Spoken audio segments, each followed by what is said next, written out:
I'm Dalton Barrett for News Radio WGNS, and here are some of the top stories impacting Rutherford County on your Rutherford Roundup for Tuesday, July the 29th, 2025. Plans to ease traffic congestion in Middle Tennessee are underway as Elon Musk's The Boring Company announced a partnership with Tennessee officials to build an underground tunnel system connecting Nashville's International Airport to downtown Nashville, dubbed the Music City Loop. The tunnel would run along Murfreesboro Pike, a major corridor through Rutherford County, with construction potentially beginning after approval processes wrap up. Tennessee Governor Bill Lee emphasized that the project would be funded privately, avoiding taxpayer cost. Local leaders, including airport CEO Doug Crulin, expressed confidence that the tunnel would ease airport traffic pressure. Boring Company President Steve Davis noted that the route selection is still open to community feedback, but confirmed the initial phase would connect B&A to downtown. As infrastructure plans move forward, Tennessee lawmakers are also considering changes that could reshape how instruction time is structured in schools across the state, including Rutherford County. A newly formed advisory committee on innovations in K-12 education discussed shifting from a minimum 180-day school year to a system based on instructional hours. This change could give districts the flexibility to experiment with 4-day weeks or longer school days, aiming to improve teacher retention and student engagement. While some lawmakers, like Senator Bo Watson, support the outcome-based flexibility, others, including Representative Scott Kopecky, urge caution over potential student fatigue. The Tennessee Department of Education plans to gather more input from districts before any official changes, which could roll out as early as 2026. A tragic plane crash near Yellowstone National Park has left 2 Middle Tennessee residents among the 3 confirmed dead. The single-engine Piper PA-28 aircraft disappeared shortly after departing West Yellowstone Airport around midnight on July 17th. Search crews located the wreckage nearly 10 days later in a dense forest after tracking a smartwatch signal from one of the victims.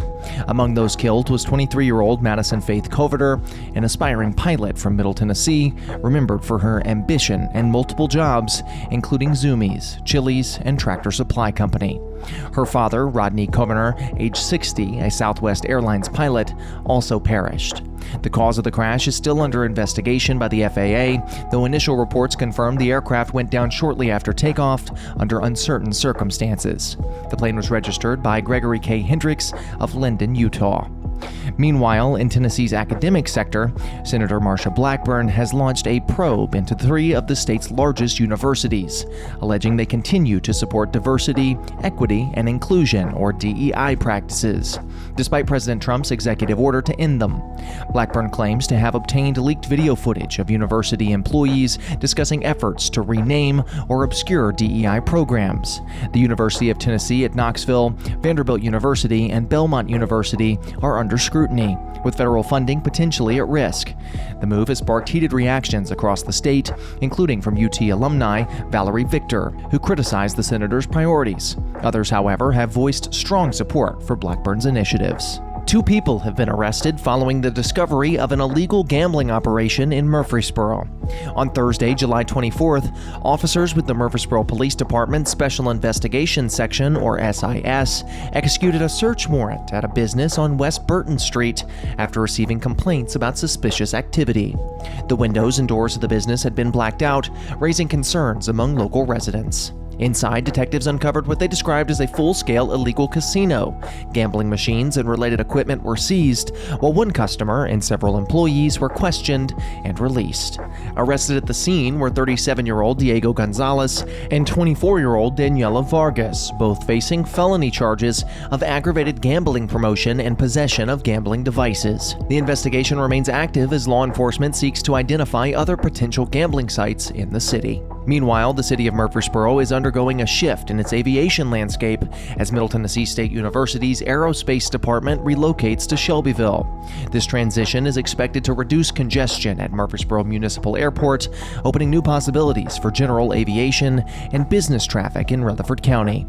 The new aviation campus in Shelbyville, located along Highway 231, represents a $62.2 million investment and includes a 50,000 square foot academic building and a 20 28,000 square foot hangar, set for completion by late 2027. Though Murfreesboro is saying goodbye to a longtime tenant, the city is regaining a capacity to expand local air services, while Shelbyville embraces its new role as a hub for aviation education in Middle Tennessee. That's all for now. For updates on these and many more local news stories, be sure to check out our website, wgnsradio.com, or even follow us on social media at News Radio WGNS on Facebook and X. And if you're enjoying the show, be sure to leave us a rating or a review on Spotify and iTunes, or a comment on YouTube. I'm Dalton Barrett for News Radio WGNS, part of your Good Neighbor Network, and I'll talk to you later.